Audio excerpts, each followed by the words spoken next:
Jésus, Jésus, Jésus, Jésus,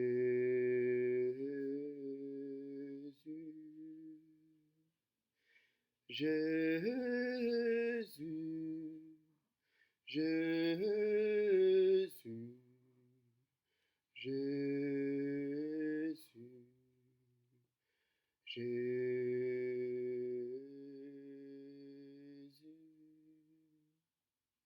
Jésus, Jésus,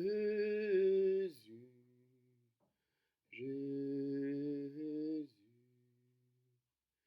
Jésus.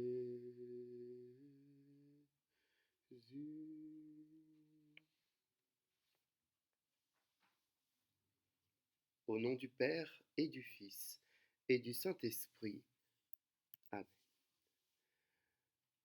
Frères et sœurs bien-aimés dans le Christ, bienvenue en ce 7e dimanche du temps ordinaire dans ce quotidien Jésus, numéro 106, publication biblique numéro 1164.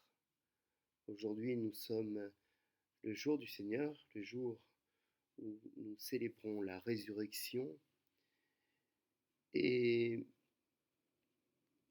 nous allons voir que les textes nous appellent à réfléchir sur la perfection et la sainteté.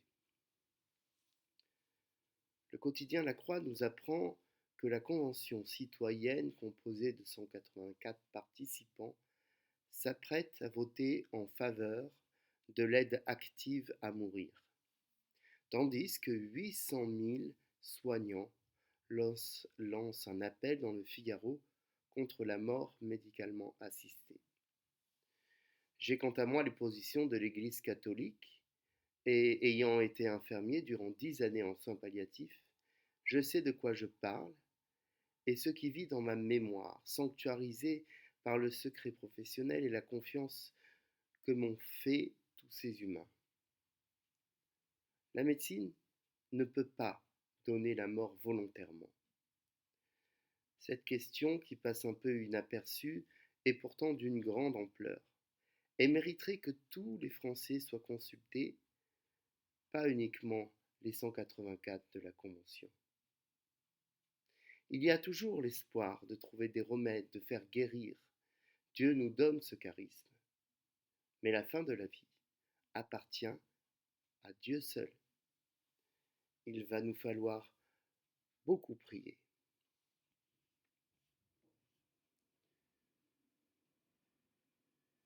N'oubliez pas, frères et sœurs, encore une fois, de poster vos commentaires, de faire part de vos intentions de prière. Je les ajouterai à la publication du lendemain. Et n'oubliez pas aussi de partager les publications sur les réseaux sociaux que vous connaissez mieux que moi pour que d'autres priants nous rejoignent. Aujourd'hui, nous confions cette publication et cette réflexion pour tous les hommes et les personnes en fin de vie, pour toutes celles qui se savent incurables, pour toutes celles qui continuent à se battre pour la vie, toujours un peu plus de vie, et pour leurs familles et leurs proches qui prennent chaque seconde supplémentaire comme une bénédiction. Puissons-nous leur donner autre chose que la perspective d'une mort médicalement assistée, mais l'espérance de cette vie après la vie, dans la plénitude et la lumière. Oui, espérons dans le Seigneur, parce qu'il est bon, éternel est son amour, en lui rien n'est impossible. Seigneur, prends pitié. Ô Christ, prends pitié. Seigneur, prends pitié. Aujourd'hui, les textes du jour nous donnent à réfléchir donc sur un certain nombre de choses et particulièrement sur la sainteté et la perfection. Le Lévitique nous appelle à ne pas haïr notre frère, à aimer notre prochain. Et dans sa première lettre aux Corinthiens, saint Paul nous compare et à des temples, euh, nous explique que nous sommes, chacun de nous, sanctuaires de Dieu et que nous sommes au Christ et donc à Dieu. Ces textes sont bien évidemment euh, disponibles sur le site du quotidien Jésus. Je vais lire euh, l'évangile de Jésus-Christ selon saint Matthieu qui est proposé aujourd'hui. En ces temps, Jésus disait à ses disciples: Vous avez appris qu'il a été dit œil pour œil, dent pour dent. Eh bien moi je vous dis de ne pas riposter aux méchants, mais si quelqu'un te gifle sur la joue droite, tends-lui encore l'autre. Et si quelqu'un veut te poursuivre en justice et prendre ta tunique, laisse-lui encore ton manteau. Et si quelqu'un te réquisitionne pour faire 1000 pas, fais-en 2000 avec lui. À qui te demande, donne. À qui veut t'emprunter, ne tourne pas le dos. Vous avez appris qu'il a été dit, tu aimeras ton prochain et tu haïras ton ennemi. Eh bien moi je vous le dis, aimez vos ennemis et priez pour ceux qui vous persécutent, afin d'être vraiment les fils de notre Père qui est aux cieux.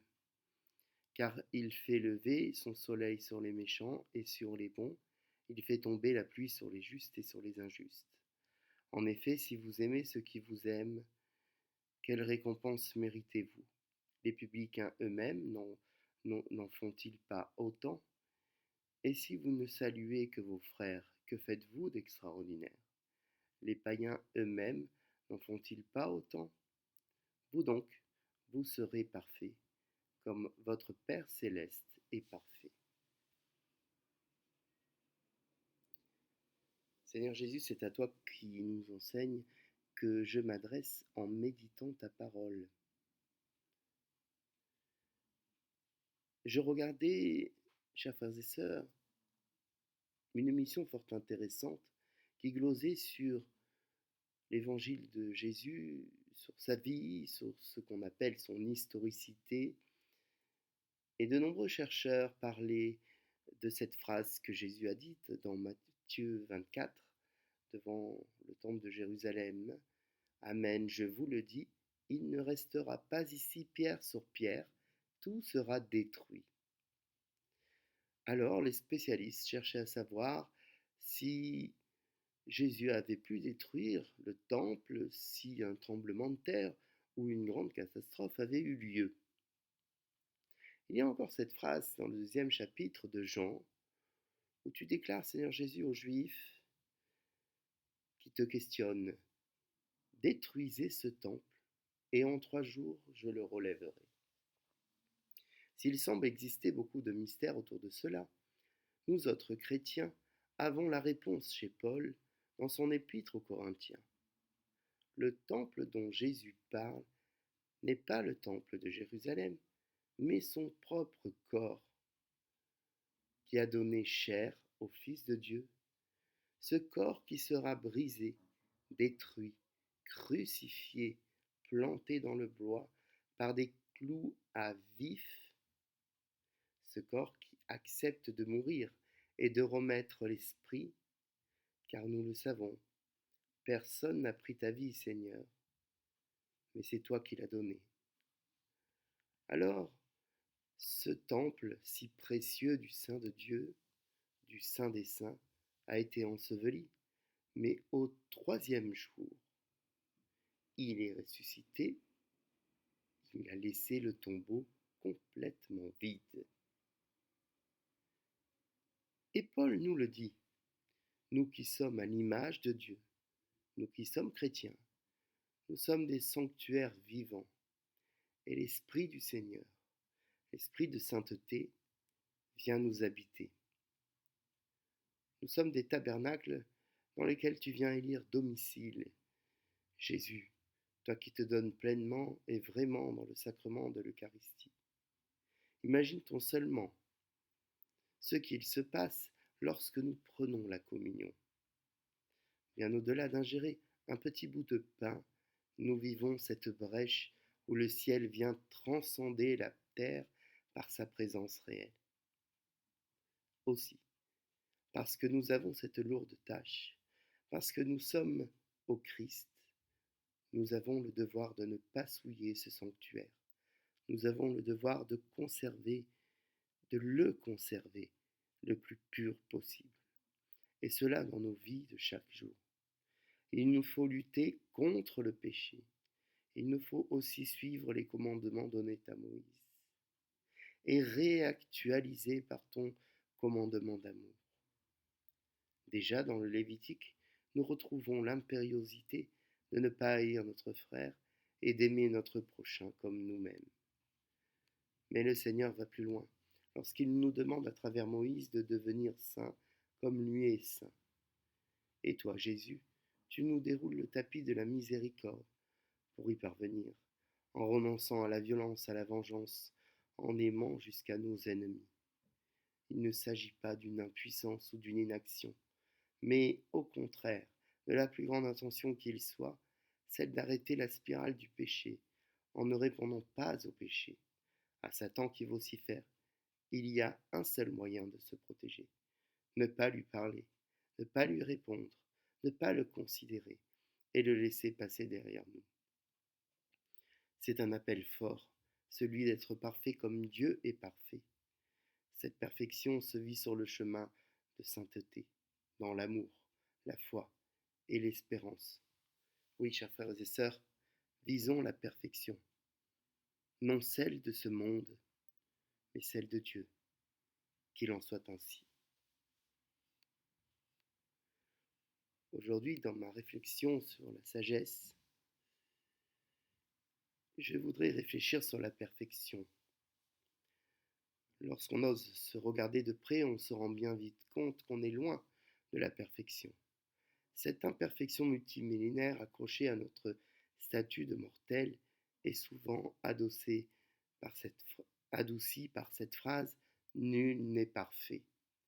Alors on se contente d'être ce que l'on est, avec dans l'idée que la perfection n'existe pas, qu'elle est un idéal inatteignable. Or, Dieu est parfait. Par conséquent, la perfection est une réalité. Cela n'est pas tant de l'atteindre en ce monde qui est important, mais d'en prendre le chemin et non l'inverse. Il est facile, le chemin qui conduit à la perdition, attaché à notre condition humaine imparfaite à laquelle on veut nous faire croire. Il est plus rude le chemin de la perfection, celui qui nous abaisse dans la condition du serviteur, mais celui qu'il nous faut prendre. Tel est le bon sens. En nous abaissant, comme le Christ, nous nous élevons vers la condition de Dieu. Chers frères et sœurs, je vous rappelle que le dimanche, notre frère Joseph nous fait grâce de sa contemplation et sa réflexion,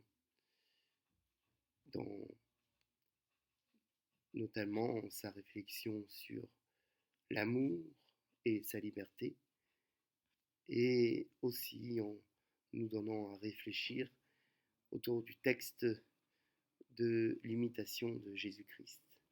Je vous souhaite, chers frères et sœurs, un bon dimanche dans le Christ, au nom du Père et du Fils et du Saint-Esprit. Jésus, Jésus, Jésus, Jésus,